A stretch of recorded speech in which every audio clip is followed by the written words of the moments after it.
Algunos aspectos de la magia no tienen un origen tan blanco y romántico, sino que, tocando el lado oscuro, algunos magos utilizan a sus acólitos para obtener poder. La técnica utilizada por nuestro mago principal tiene un origen ancestral, procedente de la África profunda. Los participantes comienzan una especie de danza consistente en giros continuados que les llevan a alcanzar un estado de éxtasis. El mago principal consigue fácilmente dominar la voluntad de sus adeptos. A partir de este momento ya se encuentran en un estado donde su voluntad está debilitada. El oficiante localiza al sujeto más receptivo mediante un muñeco y un alfiler que los representa a todos. Solo uno responde adecuadamente al estímulo del pinchazo.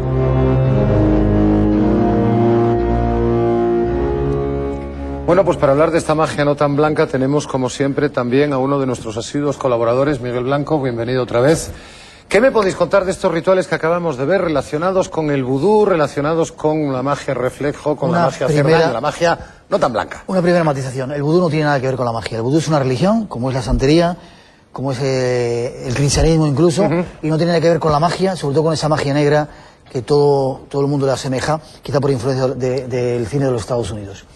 La magia yo creo que es un instrumento, como decíamos antes, en el que interviene básicamente la mente del personaje y la sugestión a través de una energía que tú puedes lanzar, a no ser que utilices polvos, otro tipo de cosas. Pero en este ritual ya se personaliza mucho en la persona, es decir, ya vamos a por una persona específica, no vamos a hacer algo general ni vamos a mirar mal a una persona. A mí me han hecho, Anthony, te diría 1000 millones de rituales de este tipo, exagero un poco. Llevo 30 años viajando por esos países haciendo rituales de todo tipo y la verdad que salvo 2 de ellos no me ha servido de nada. ¿No te ha servido de nada? Para nada. Y fíjate que yo creo en ello y quiero creer, no me ha servido de nada. Bueno, ¿cómo funciona un mecanismo? ¿Cuál es el mecanismo de esto? Mira, yo, Pedro. Yo de Miguel creo que es una de las personas que conozco y creo que de España, por no decir fuera porque tampoco conozco mucho fuera, que mejor ha podido estudiar este tipo de cosas. Y muchas veces hemos hablado de la profundidad que puede llegar a tener y la realidad que puede llegar a causar desde un punto de vista social este tipo de rituales, qué efecto puede causar. Indudablemente está relacionado el poder sugestivo, eso es indudable, es una de las cosas que no fallan, ¿no? Pero que en determinado momento pueda surgir algo que desconozcamos, pues la verdad es que no lo sé. Yo no voy a ser el que lo niegue, pero indudablemente algo existe. Yo vuelvo a decir, y lo decía antes, que llevo un escarabajo de Egipto muy bonito, y bueno, ni creo ni dejo de creer, pero lo llevo. A lo mejor hace su cosa, yo no sé si es que se va descomponiendo poco a poco, o va entrando, al igual que en este tipo de reportajes, donde vemos que se coge una gallina, o se ponen unos polvos, se echan unos polvos de determinadas cosas, pues a lo mejor entran por el poro de la piel y causan un efecto. Y después está el influjo. Cuando el influjo, lo que es la magia a distancia, lo que es esa esencia, esa energía a distancia, actúa realmente, es cuando la persona no es consciente de ello.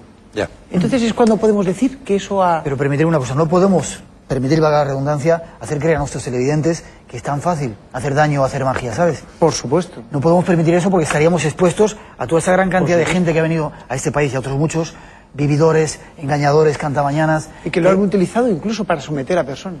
Exactamente. Y que te dicen enseguida que estás ahogado, que tienes un trabajo de magia negra y que te tienen que hacer otro trabajo para sacarte dinero. Es mucho más difícil. Yo te digo, yo que llevo, como tú muy bien has dicho, ya nos conocemos hace mucho tiempo, viajando por muchos países, he podido comprobar que la magia es muy difícil que llegue. Insisto que creo que existe, pero que hay muy poca gente que sea capaz de lanzarla. No estamos tan expuestos a ello. Al principio de este programa les habíamos anticipado que se estaba realizando un ritual para intentar después ver si ese ritual funcionaba a distancia. Bueno, pues la persona seleccionada dentro del ritual inicial ha venido, es Juan José Oria. Juan José.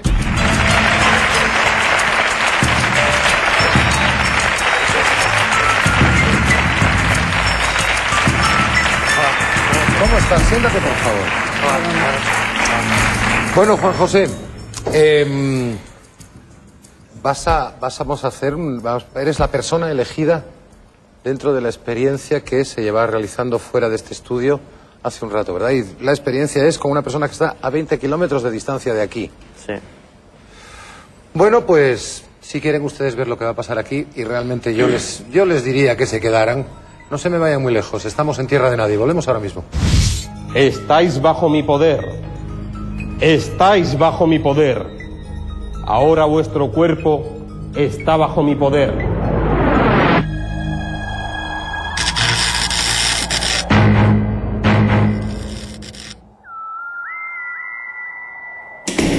Estáis bajo mi poder. Estáis bajo mi poder. Ahora vuestro cuerpo está bajo mi poder. Bueno, pues estamos aquí a punto de comenzar con Juan un experimento, una experiencia de persuasión a distancia. Bien, el oficiante que se encuentra a 20 kilómetros de aquí va a intentar a través del monitor que está situado aquí en el estudio realizar el ejercicio que van a ver ustedes a continuación. Pero lo primero de todo, Juan, quiero que mires ese monitor y ahora también quiero que escuches el sonido de esta campana.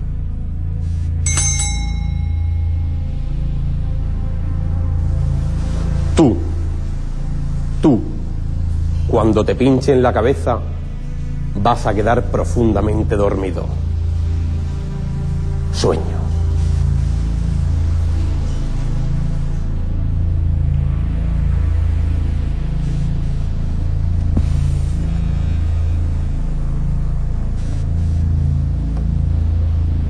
Vamos a ver. Juan.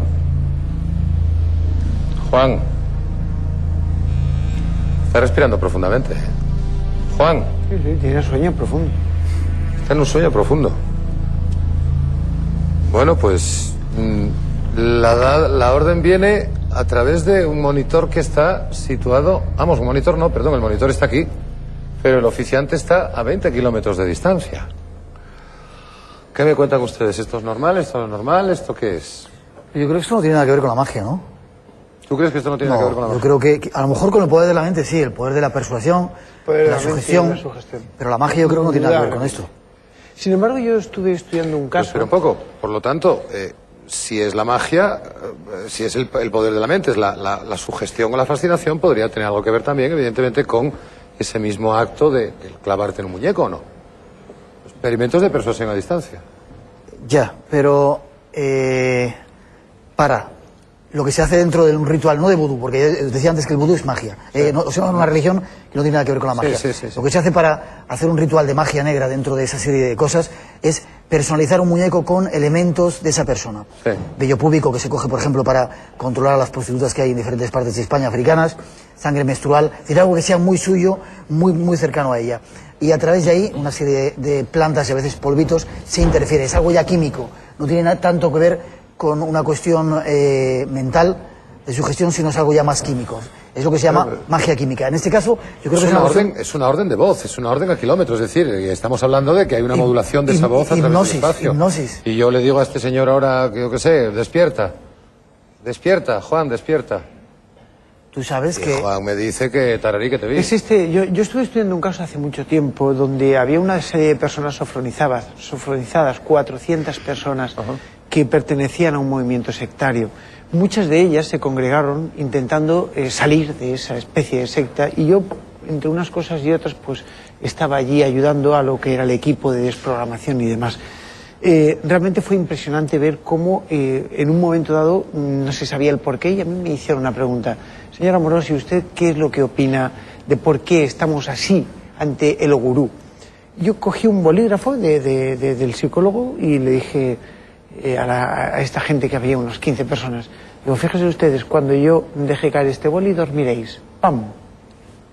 Y se cayeron todos. Y cayeron 3 o 4 al suelo desplomados como él se ha caído. ¿Por qué? Porque tenían una poderosa presión o sugestividad hipnótica, como se estaba apuntando. Tenían lo que era el poder de persuasión de la persona.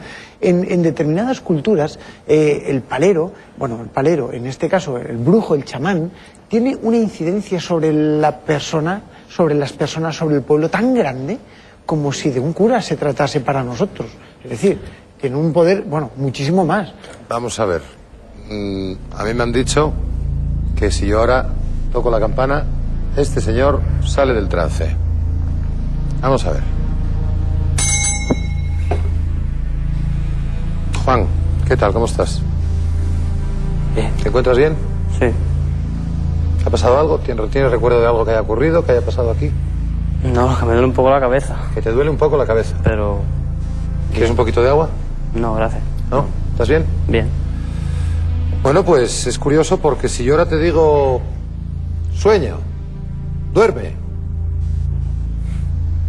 Pues, vale.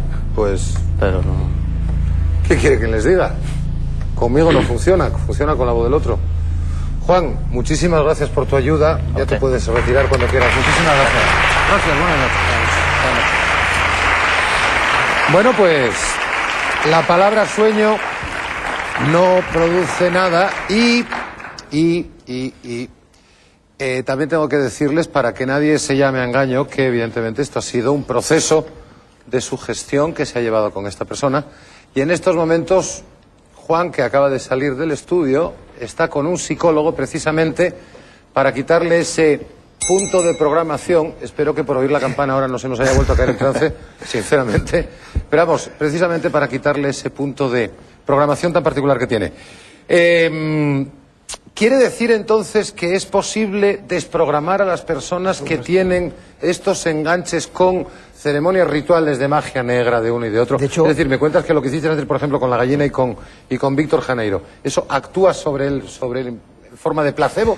Claro, yo creo que sí. Y de hecho, él comentaba casos de secta. La gente que está metida en este tipo de cosas, hay que hacer todo un trabajo de desprogramación, porque lo que han hecho es programar su cerebro a determinados impulsos, a determinadas órdenes, a determinadas cosas.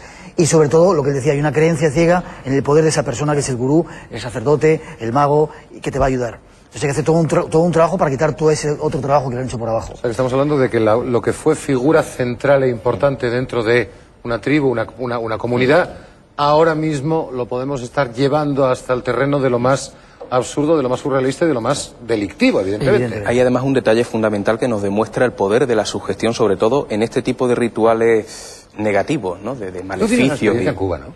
Sí, la verdad es que allí la gente cree a pie juntillas en estas cosas. Cuando yo, por ejemplo, he visitado cementerios de Cuba, de Haití, de Santo Domingo, te encuentras, me imagino que Miguel lo habrá visto también, en tumbas abiertas por el paso del tiempo, por la dejadez, ¿no? O muchas de ellas porque han sido robados los cadáveres. También. En Haití, pero te encuentras fruta, como es, por ejemplo, mangos, coco, y luego unas pequeñas notas con un nombre puesto. Eso es un ritual que se hace para cuando quieres matar a una persona, por ejemplo. Pues ese papel lo meten dentro de la tumba junto con esa fruta, eso no sirve absolutamente para nada, pero ¿qué ocurre? La sugestión entra en funcionamiento cuando la víctima lo sabe. Claro. O sea, cuando la víctima sabe que realmente le están haciendo ese ritual, es cuando ya pues juega un papel fundamental la sugestión y ese malestar orgánico, o incluso puede tener un accidente por esa misma preocupación, pero es todo producto de la sugestión. A no ser que utilicen polvos. La magia eso ya tiene una explicación magia, científica, que estamos hablando, como el caso de los zombies. Estamos hablando de drogas, estamos hablando de determinados productos que alteran el sistema nervioso, claro, que alteran, en fin. Pero el 99% es sugestión en todos estos rituales. Indudablemente hay también otro punto interesante a tocar, y es que en las sectas sobre todo cuando una persona cree fe ciegamente o tiene una fe ciega en alguien, sobre todo en esto de las sectas, cuando por ejemplo el gurú tiene a 100, 200, 300, 400 adeptos, todos tienen esa fe ciega que estamos comentando en el gurú. Si tú, por ejemplo, te acercas mucho al gurú y el gurú te da su confianza, directamente esa gente empieza a tener fe en ti también. De forma que también estarían sofronizados ante cualquier estímulo y orden tuya. Claro, con lo cual la leyenda de que el maestro le traspasa los poderes al alumno se transforma en algo real. Así es. No le dé más vueltas. No le dé más vueltas. Completamente de acuerdo en eso, es brutal. Pero es muy preocupante, muy preocupante. ¿Y qué os ha parecido la experiencia de Juan? Tú dices que lo ves poco mágico, bien. Pero ¿qué te pareció? Pero como un experimento de sofronización o de inducción mental, perfecta, me parece perfecto. Es una funciona bajo clara demostración. Clarísima, bajo los parámetros de este tipo de cosas que funcionan. Sugestibilidad. Una orden poshipnótica, escucha. De hecho, se ha utilizado mucho, quizás sea salirme del tema, con asesinos hipnoprogramados en Estados Unidos. Es decir, que algunos de los presidentes o gente muy importante han sido preparados por determinadas agencias importantes de Estados Unidos y eran asesinos hipnoprogramados. Respondían a un estímulo en la televisión, una palabra por teléfono, y se desencadenaba todo un proceso en ellos que les obligaba a matar. Los kamikazes, ¿me hablas? ¿Pues otra historia? Los suicidas. Sirhan y algunos de los famosos asesinos que dicen que han atentado contra los presidentes. decían, habían sido entrenados por determinadas agencias especiales en Estados Unidos y habían recibido órdenes bajo hipnosis, bajo drogas y con estímulos de televisión o de teléfono. Una llamada de teléfono desencadenaba que ese individuo saliera a matar al presidente o a cualquier otra persona. Pero eso ha sido tema de películas americanas. Sí, claro, pero basado telefónica, el señor que basado en hechos reales. Coge pistola y se va a buscar. Basado en hechos reales, en operaciones secretas trabajadas, no quiero decirte por quién, determinadas agencias americanas. Pero que evidentemente no es tan sencillo que hacer caer a una persona en ese tipo de historias. Para nada, pero eso quede bien sigue claro. los parámetros.